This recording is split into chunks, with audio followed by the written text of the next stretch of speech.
Welcome, Breitman Nation, to the Tuesday night book club review call. And as a friendly reminder, we are reading The Slight Edge. And this week we are talking about chapters 1 through 3. Craig is going to do an overview each chapter, and then we'll discuss what we liked most about it. So I'm going to turn it over to Craig for the overview, and then we'll open it back up. All right. Chapter 1 is entitled The Beach Bum and the Millionaire. And he goes on to describe two friends that grew up in similar circumstances, almost identical circumstances, in fact. And one of those friends became a successful business entrepreneur, had many successes in college. He graduated top of his class, etc. On and on it goes. His exploits were many. And the second one ended up being a college dropout, moved to Daytona Beach to live the Easter break lifestyle, and ended up being a greenskeeper to fund his lifestyle. And he goes on to explain that both these people were actually himself, Jeff Olson, the author of The Slight Edge. And he got to the point where he described himself as the beach bum, as being on the golf course, cutting the grass, and seeing a group of golfers on the green enjoying themselves and having a great time. And he called it the day of disgust for himself, because he thought in his mind, these guys aren't any better than me. They're the exact same as me. They're not smarter. They're not anything else different than me. And I'm disgusted with my situation, being that I'm here working in the sun and slaving away on their grass so they can golf. And there's no reason why I can't be in that situation. And he called that his day of disgust. And at that day, he made a decision to change. He made a decision to leave mediocrity behind. And so what happened is he left Daytona Beach and he started multiple businesses. He actually got into network marketing at that point and had a couple big successes in network marketing. And then after that, he actually created and started a solar business. And he did that for about 5 years. And then circumstances changed and the tax scenario changed. All kinds of things regarding the business environment changed. And his solar business went bankrupt. So he had had multiple successes since that day of disgust, but then he had this ultimate failure, so to speak, in that his solar business went bankrupt. And the first time on the golf course, when he had his day of disgust, it was almost like a light bulb type moment where it dawned on him that, hey, there's no difference between me and those guys. I'm just as smart as them. I can be whatever I want to be. I can be just like them. But when his solar business went belly up, he didn't have an epiphany this time. He actually just spent some time analyzing, why did this happen? Why am I in this situation now? And he came to the realization that his life was like a roller coaster ride. In fact, he called it the curse of the roller coaster. And he drew out in the book, and Athena, I don't know if you can pull up the little picture where it shows the 3 lines, the top line being success, the middle line being survival, and the bottom line being failure. And you see it's a wave type line there. And what he talked about was that we, because of our simple daily disciplines and activities, we will go from failure up toward survival and possibly even above the line of survival toward success. But then we get comfortable and we stop doing those simple daily activities every day. And then we start going back down toward failure. And when we get fed up and when we get tired of the situation looking so gloomy or whatever, then we start doing those exact same productive things again, and we start swooping back up toward survival and toward success.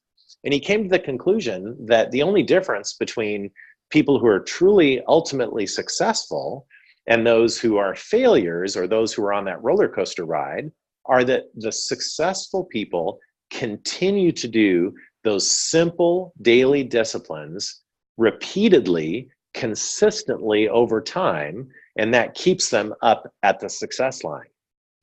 And that is chapter 1, but I'm going to read over the points for the chapter. Give me 1 second. And here are the essential points from chapter 1.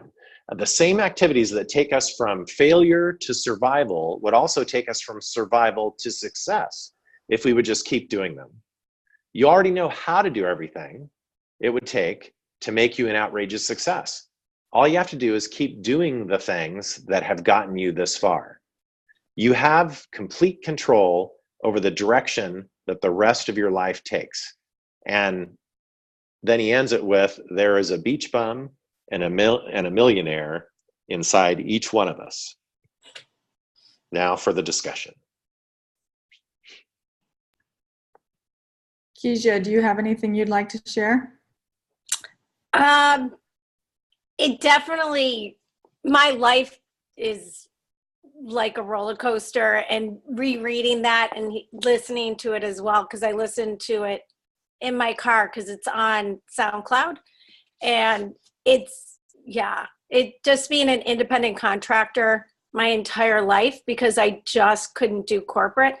It definitely hits me in the heart a little bit. And, you know, this book is the book that I had said was the first self-help book, along with one other one, The Artist's Way, that really changed my life. So this is a book that I go back to all the time and reread and listen to. I ended up giving it away to a friend, so I reordered, and I haven't got my delivery yet. That's why I was listening to it. That's the truth. Never give your favorite book to a friend, because you won't get it back. But, you know, the whole thing, just about having that pivotal moment in life, just having that moment where he saw on the golf course, that was the day that made him change. I had a moment like that, and that was the day where I had to find something, and 3 days later, I literally found Arbonne. So I completely relate to everything he says in this book. And it's so funny to say there's a millionaire and a beach bum inside all of us, and I feel like it's a ping pong game between the two. You know, like, I want to eat cheese doodles, but I should go and exercise. I love those cheese doodles. You know, it's every day we have those little decisions that they add up over time. So this book just blew my mind the first time I read it, because it was like, yeah, that decision. And it's crazy because sometimes we make legitimate decisions and we think we're making the right decision, but sometimes you just don't know until you're inside of it. But the daily little decisions of how we take care of ourselves, you can definitely feel the upward swing or the downward swing over time. Mm-hmm. So I totally related with that as well, because I've been a beach bum and a millionaire in many aspects of my life for many, many years. And I still continue to be sometimes the beach bum. But what actually was really cool is, because this related to the heady side of me, and the studied side was this exact diagram here. And I have a little note here that I wrote called homeostasis. So I don't know how many of you know, but I'm a clinical hypnotherapist, and I also am a neuro-linguistic programming coach. And in NLP and hypnotherapy, they teach you that we are very comfortable in these boundaries, which is the success line and the failure line that he writes in this book. We're very comfortable here. As soon as we start becoming successful, whether it's financially or weight loss or mentally or friendship, whatever, up here, we get very comfortable and we stop being uncomfortable, so we slip right back into a comfortable place. When we get down here, we're still comfortable within this whole period. So as we're dropping down bit by bit by bit with those daily errors in judgment, as he calls them, we get closer and closer. And as we start to get here, we're like, okay, but I'm not under, so I'm still good. And then as you slip under, you get uncomfortable again, and you make daily positive actions to get back inside. But the road up is always a little bit harder than the road down, because it's much easier to not do the simplest daily action than it is to do it. Even if it's 5 squats a day, I guarantee you 5 squats a day is harder than not 5 squats a day. 5. Mm-hmm. So if we can all remember that that little bit of homeostasis is what keeps us average and keeps us from being successful, and realize that in order to get up here, we have to build so the new level of homeostasis is achievable if you stay up here long enough, where this becomes comfortable. And when you slip here, now you're not comfortable again, so you move back up. Eventually, this becomes the new comfort level, and you've reached a higher level of success.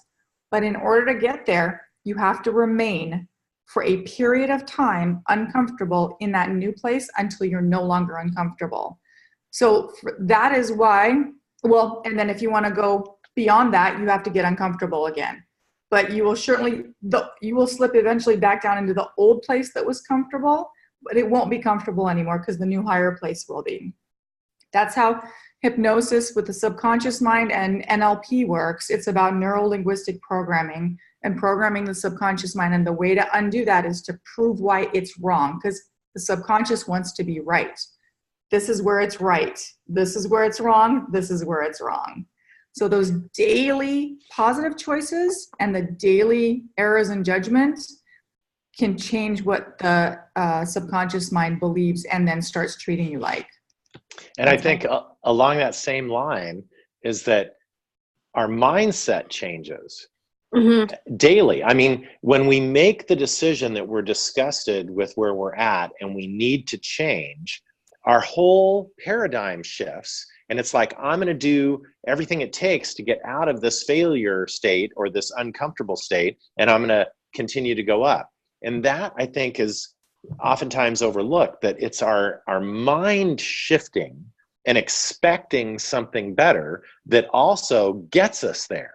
It's the daily decisions that our mind makes us do, but it's that actual shift in our mind that actually is at least probably half of what gets us there to begin with.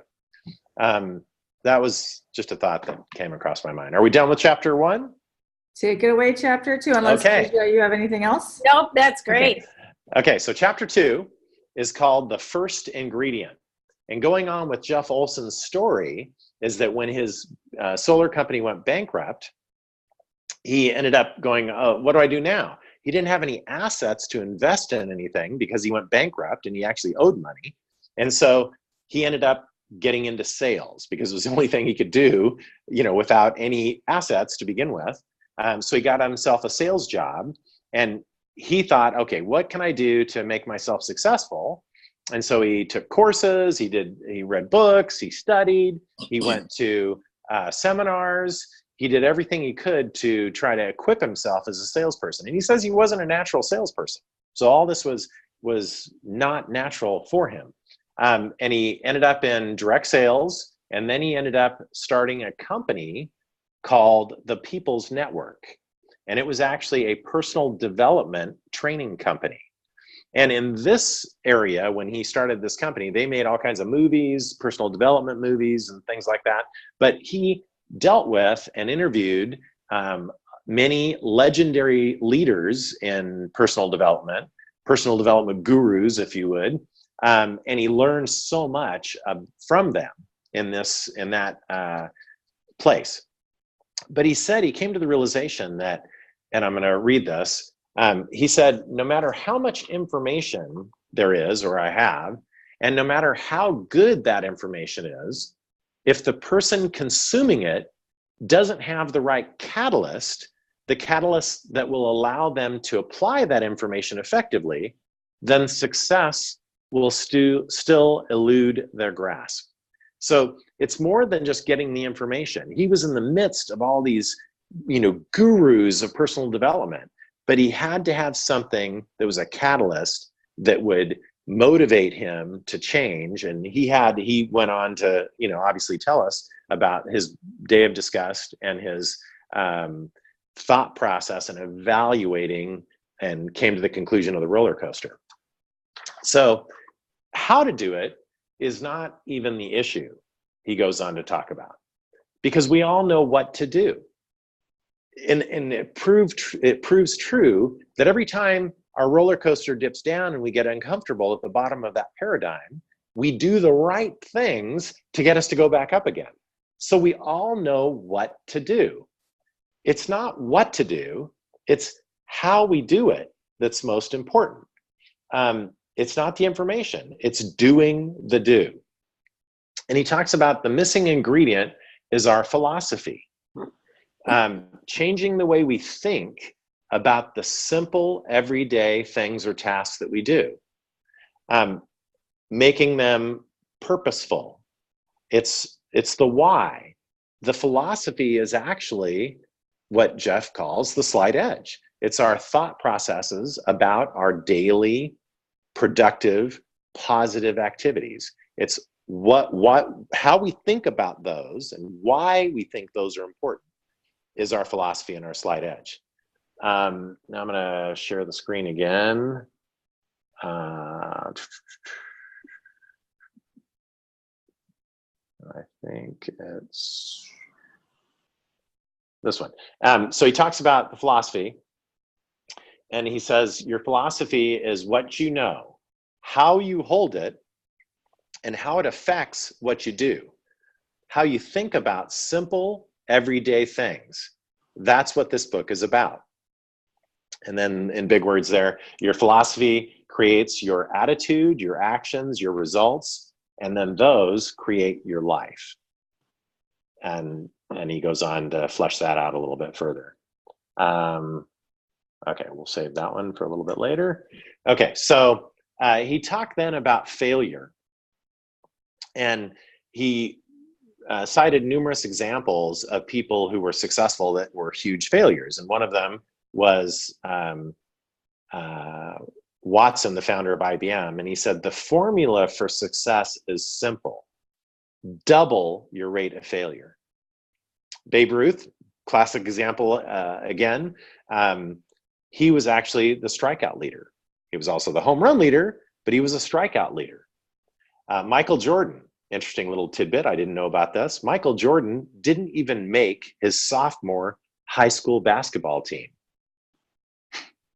And yet he became one of the probably most famous, most successful basketball players in the history of the NBA. Abe Lincoln, another one. He lost so many elections and failed in public office so many times. And yet he became one of our most famous presidents and successful presidents in leading us through some very tumultuous times in our country. And Thomas Edison. He is quoted as saying, I have not failed. I've simply discovered 10,000 ways that don't work. he had 10,000, invention failures. And yet he's probably the most renowned inventor in American history. Incredible. Successful people fail their way to the top. There's just no doubt or question about that. He talks about the definition of success being the progressive realization of a worthy ideal. It's not something you attain, it's the journey to it. And he talked about the natural progression to everything in life. He said, it's simply this: plant, cultivate, and harvest.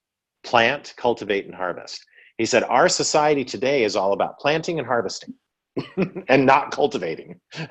We're not going to take the time to water. We're not going to take the time to let the sun shine on it. We're not going to provide any minerals in the soil. We want to plant it and harvest it. We're in an instant type society. So now let's go to the summary of the chapter. It's right there. Okay, so the summary is No matter how good the information is, it won't do you any good unless you have the right catalyst that will let you apply it effectively. Your philosophy creates your attitudes, which create your actions, which create your results, which create your life. Successful people fail their way to the top. Do the thing, and you shall have the power. And the slight edge is the first ingredient, the catalyst you need that makes all the how-tos work. And that is chapter 2. Oh, let me bring it back up.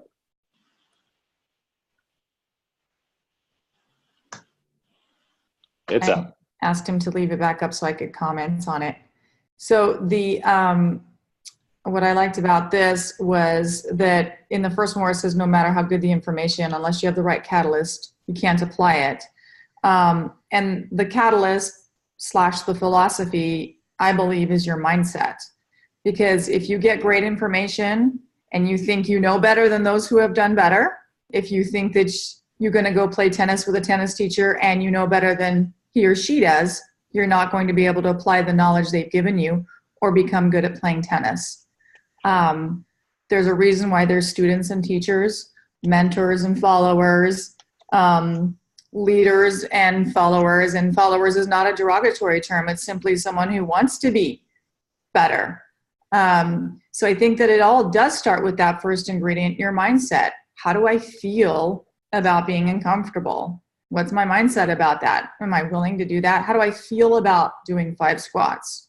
Not great, but is my mindset like, you know what? If I do these 5 squats, I'm going to feel better afterwards. And you know what? I'm happy to do them anyway, even if I don't like it.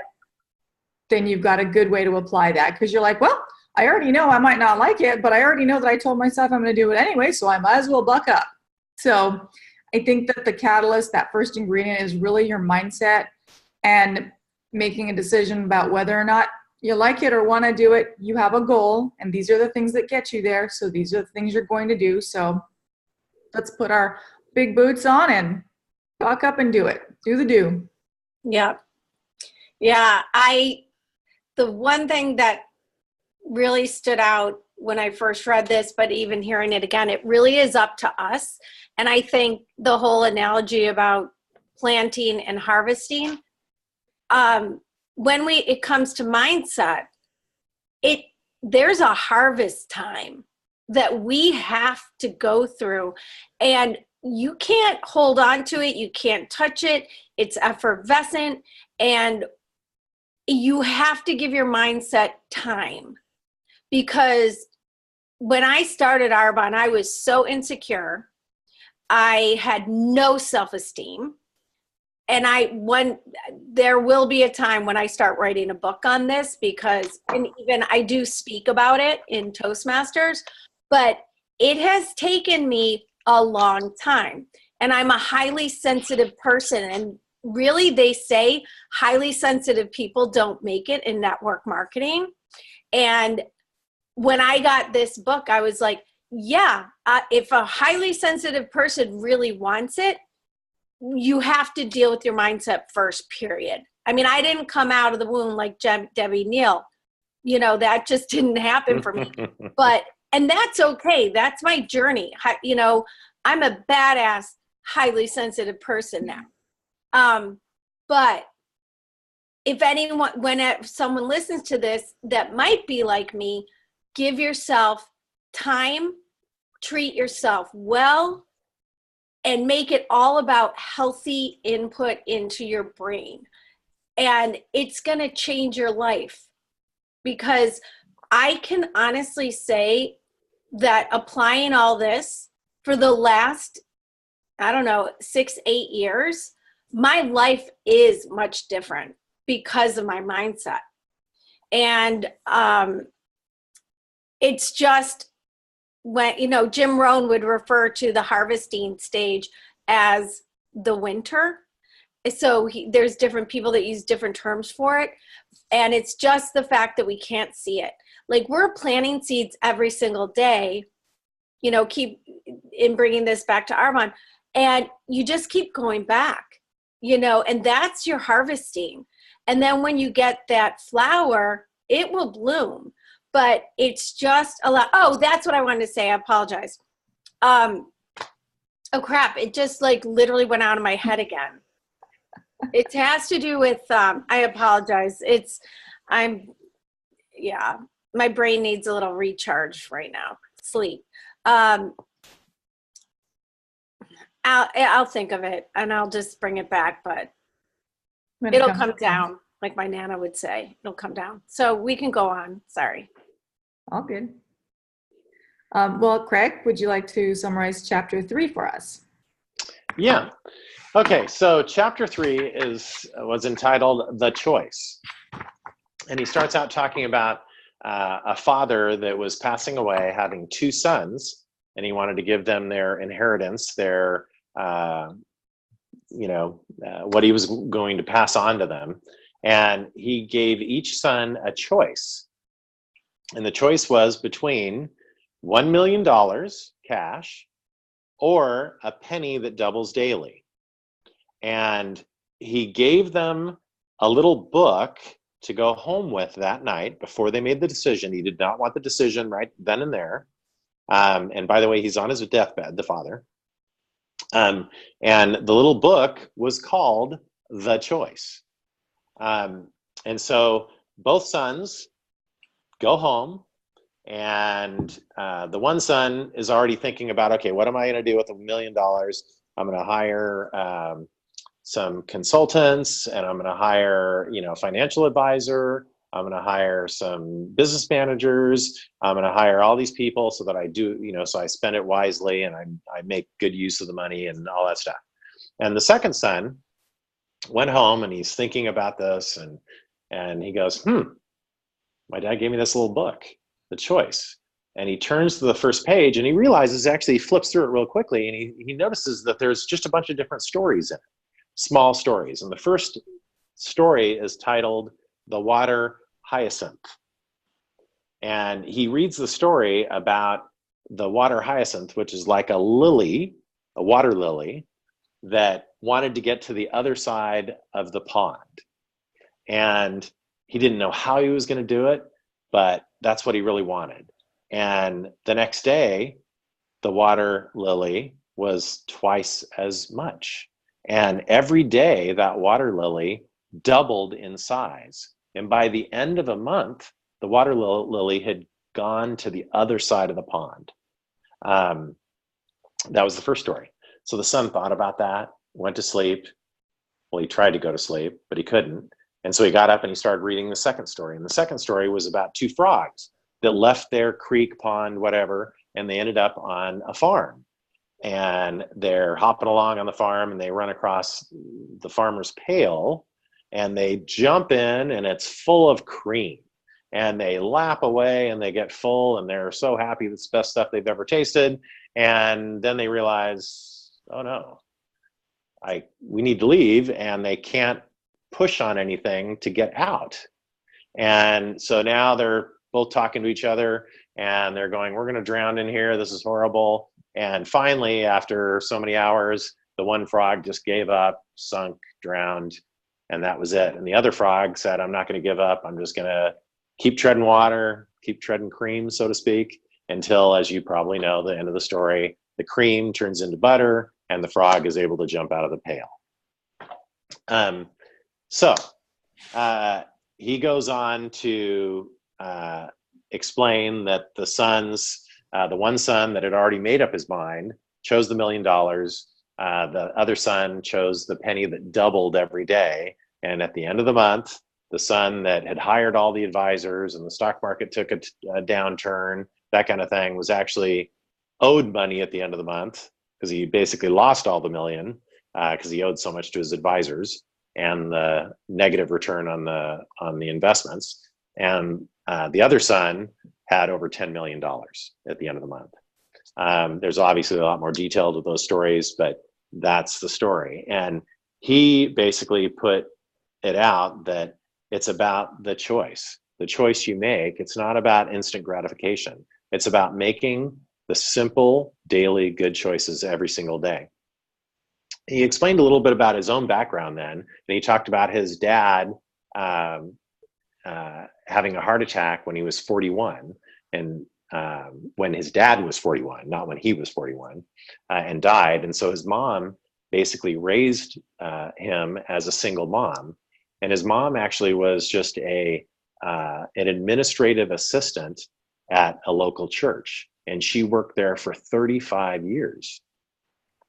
And come to find out, when Jeff was doing all of this and learning about the Slight Edge and writing the book and all that, he ends up with a conversation with his mom and finds out that during his mom's 35 years of work, she had slowly and gradually saved, and that compounding interest on her investments, she ended up having over $2 million in the bank.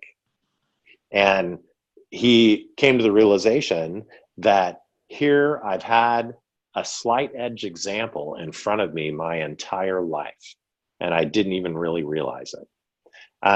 You see, he went on to say then after that is, you have to understand that the Slight Edge is already working in your life right now, regardless of whether you want it to or not. He says it's either working for you or working against you. The issue is, do you want to put the Slight Edge to work for you? And if you do, then you have to consciously choose to do it and constantly choose to do the decisions that will make your Slight Edge go up instead of Slight Edge going down. He put an example together. He basically said, so decide to put a Slight Edge plan together for your finances. You know, it's so easy to do, but surprisingly so, it's also easy not to do, tragically. So it's the little decisions every day that we do. And he talked about it's never too late to start, but it's always too late to wait. It's never too late to start, but it's always too late to wait. Now I'm going to share my screen again and do one quote, and then go over the... Okay, so the first screen I'm going to share is this. The Slight Edge is a double-edged sword. It's relentless. It cuts both ways. Used productively, it carries you up towards success. Used carelessly, it pulls you down toward failure. Simple productive actions repeated consistently over time. Simple errors in judgment repeated consistently over time. The choice is that simple. You can start with $1 million, but if you don't understand the Slight Edge, you'll lose it all. You can start with nothing but a penny, yet if you understand the Slight Edge, you can go anywhere in the world you want to go. So true. And then I also want to read these two sections because they're pivotal. The things that you do every single day, the things that don't look dramatic, that don't even look like they matter, do matter. That they not only make a difference, they make all the difference. And further down, you are making that choice every day, every hour, and the impact of those choices, for better or worse, will spread out over the surface of your life like a thick blanket of water hyacinth. The Slight Edge is your guide to the wealthy man's gift. It will help you learn habits of thought and action that will allow you to choose wisely. And now the essential points of the chapter: simple daily disciplines, little productive actions, repeated consistently over time, add up to the difference between failure and success. The Slight Edge is relentless and cuts both ways. Simple daily disciplines or simple errors in judgment, repeated consistently over time, make you or break you. Without the Slight Edge, you can start with $1 million and lose it all. With the Slight Edge, you can start with a penny and accomplish anything. And that's chapter 3. So for me, the hope in the batter or the milk gives me hope, because at the end of the day, if I'm not giving up, and sometimes that might even look like laying on my back and floating rather than letting myself go down, the simple action of either laying on my back and taking a breather but not giving up means that success will be possible. giving up 100% failure is guaranteed. So I do have a choice. I have a choice to sink or swim, as they say. They didn't come up with that by accident back in the day. You have to either sink or swim. And so choosing to swim is nice to know that we actually have a choice. Even it doesn't have to be monumental. And I like that it doesn't have to be monumental. I don't have to work out for 2 hours. I could do 5 squats. But it just can be something that moves in the direction you want to be moving in. Mm-hmm. Yeah. I remembered what it was that I was going to say. Okay. Okay, so the failing, really, first of all, that arrow upward and downward, I feel like that's also very, thanks. Wow, that was so fast. I feel like that could be your thoughts as well. Like, we can choose to say, I feel really good today, or I feel really tired. Yeah. So every thought that we have is also the slight edge as well. I mean, it's not just what we're doing, it's what we're thinking, and we're talking about mindset. And, Sarah Dunning heard 140 no's before she got her first yes. She's an MVP. Do you think those 140 no's bother her now? No, not really. But the average person in the 95 percentile of people quit before they even start, or when they hear their first and only no. In the 95 percentile of people that aren't really, they're in mediocrity, let's say, they find the excuses to not do the slight edge upward, and they don't allow themselves to have that time frame of the planting, harvesting, or planting and, oh my God, I'm forgetting the middle Cultivating. part. Thank you. Cultivating part, and then the harvest. They don't allow themselves the cultivating. It's like they just, whenever there's something new to take that. And Athena, thank you for really explaining that so solidly, because so many people they say yes to Arbonne, but they're right here. They don't want to go up to here. They hear one no and they go down here. And what that does is people are constantly, and I used to be like this, giving my power, or they give their power away to the person who's saying no. Why? We're the ones with the winning lottery ticket. Arbonne's the winning lottery ticket. And it really just baffles me. You guys know I've been in this for so long. I have so many people in my downline that have quit on the one no. And I'm just looking for that pearl in the oyster. I know they exist, and I am going to find them. So it's just, this book is such a great book. I really hope that people will listen to this call and order the book if they haven't ordered. But, I really hope that they do, because this is a game changer. If I hadn't read, and I know I've said it before, but if I hadn't read this book, I wouldn't be where I am right now. Because, yeah. Oh, speaking of which, hi. That's not funny. Hello. So I wanted to add one thought process about the cultivating part. We do live in that instant society where we want to just plant and then harvest, and we don't think that there's cultivation necessary. But cultivating is really where success comes from, because that's where you're watering your plants. That's where you're making sure that the plants are trimmed and, so that they grow properly. It's where the plants are weeded. It's where you protect the plants from, rabbits or whatever that's going to come in and devour your plants. That's where, your harvest comes from, is through the cultivation. And cultivating isn't a one-time thing. It's not a two-time thing. It's a daily activity that takes place over a long period of time before the harvest comes.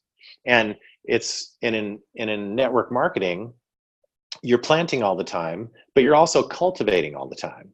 And occasionally we harvest. but you have to continually plant and you have to continually cultivate all the time, nonstop.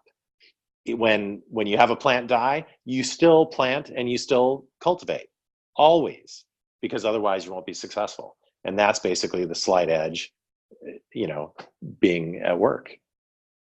Just my thought. Any other thoughts of chapter 3? Any other thoughts on chapter 3? If not, I hope you guys all have a wonderful evening. Next week, Tuesday at 6 o'clock, we will continue reading The Slight Edge, chapters 4, 5, and 6. And this call is recorded, unlike last week when I goofed. And some point tonight, Julia will post it. So hopefully everybody will tune in and read this and take notes and underline their book to death like we have. Thanks, you guys, for calling in. See you guys during the week. Yay. And see you next week. Bye. Bye-bye.